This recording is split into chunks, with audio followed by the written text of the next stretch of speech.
Hey guys, this is George, and in today's video I will show you how to fix the VAC was unable to verify your game session error in Counter-Strike Global Offensive, guys. Before I start, don't forget hit the like button. Likes are super important for me. In most cases, this error is caused by an unreliable network connection. Okay, the first thing you need to do is close the Steam and exit from it. So click this exit Steam button and shut down the Steam. Okay, we shut down the Steam and now we can check the internet connection. First of all, check your Wi-Fi or cable connection. If everything is fine, you can go to fast.com and check your internet speed.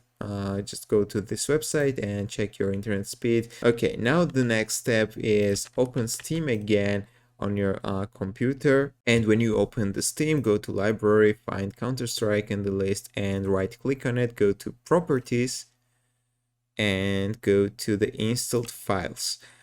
Here you need to click verify integrity of game files.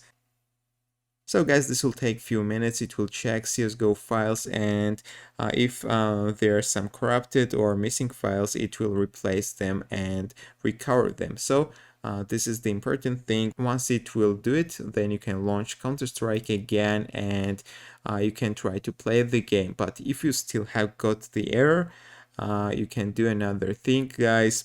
You can run Steam as an administrator. To do it, go to Start menu, type Steam, right click on it and click Open File Location. Here you need to click on Steam again and click Open File Location again.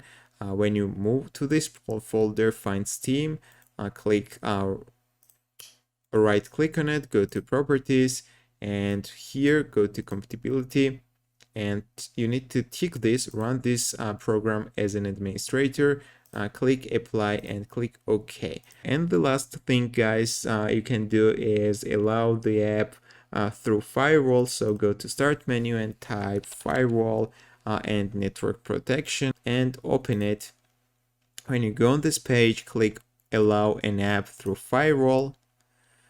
Here in the list, you need to find Counter-Strike, which is right here, and you need to make sure that right side of the Counter-Strike there are these two ticks, guys. If there are not, you can tick them and save it. But if you can't see the Counter-Strike in the list, you can click change settings in the top and you need to click allow another app, browse, and you need to find the Steam folder. Go to the disk where is Steam located and find the Steam folder, which is right here in this case. Then you need to go to Steam apps, common, Counter-Strike, and choose the CSGO. Click open and close this, guys. So once you will do all of these steps, this will definitely help you to fix this error, so most likely you can play CSGO again. Thank you for watching. If this video was helpful, don't forget to click the like button. See you in the next video.